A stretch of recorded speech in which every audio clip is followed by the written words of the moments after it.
Today I'm going to be doing something different by narrating a story over the Speedpaint. Get cozy, as there'll be some ghost stories. So without further ado, let's get right into the story. Sunset and Luna settled down by their campfire after a long day of setting up their campsite. They were roasting marshmallows. The forest around them was dark, but not quiet. The soft chirping of crickets and cicadas can be heard all around them on this warm summer eve. Sunset wore a very frilly but light nightgown. Luna opted for a tank top and shorts PJ set. They sat together on a log that was in pristine condition. The soft glow of the fireplace lit up their faces. Sunset turned to her companion. "Hey, why don't we tell some ghost stories?" Sunset asked. Luna thought for a moment. It was the perfect setting for a few ghost stories. "Sure, why not?" She smiled at Sunset. Sunset giggled and exclaimed, "I'll go first." Luna let her start her story, as she was far too busy with a marshmallow in her mouth. It was burnt on the outside, but perfectly gooey on the inside. Long ago, in a mansion, a terrible horror took place, Sunset began. A noble family lived there which consisted of a father, a mother, and a set of twin girls. One rainy and stormy night, a woman came in asking for shelter. The family took pity on the woman and invited her in. At dinner, the woman was the only one eating. She thought it strange, but brushed it off. Shortly after eating, she was led to a guest room and soon passed out.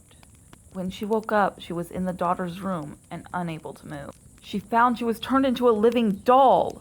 Sunset shouted the last part in an attempt to scare Luna. Luna just laughed as she looked at Sunset. "That wasn't scary at all," she said through giggles. Sunset pouted. "How was being turned into a living doll not scary to you?" she asked.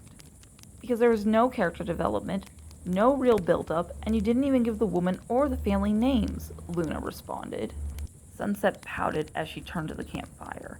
"Fine then, you try it," she said. Luna smirked as she had the perfect story in mind, one that involved the very woods they were in. Her brothers told it to her on her very first camping trip, so she couldn't wait to tell Sunset. This story takes place long ago, way back before the ancient word in this exact forest. A family lived near this forest. It consisted of a father, a mother, and two children. A stubborn older brother named Obsidian and his younger, clever sister named Stardust.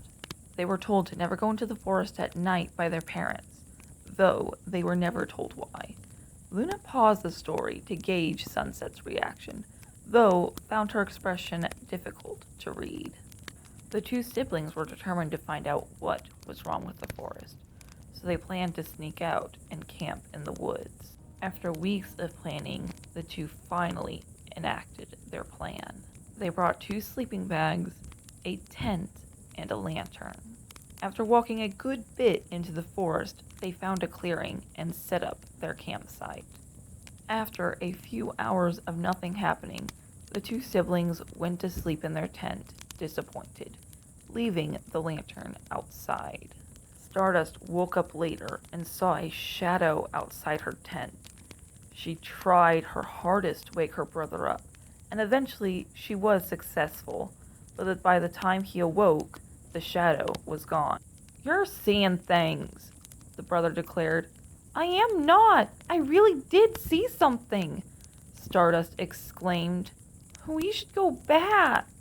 He scoffed at this and just went back to sleep, though Stardust knew something was off, so she went outside their tent to do some investigating. Sunset watched Luna, intrigued by her story, as she waited for her marshmallow to be perfectly toasted. She walked around the campsite, the lantern the only light.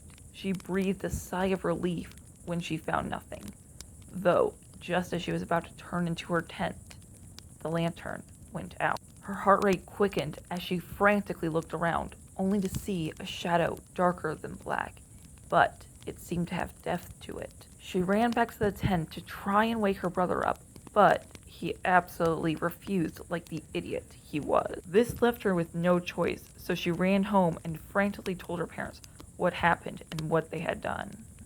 Her dad ran to the campsite to get her brother, while her mother stayed to comfort her. She waited, worried for her brother, but When her father returned, all he was able to bring back was the lantern, which was covered in that same inky darkness that was the shadow. Sunset gulped.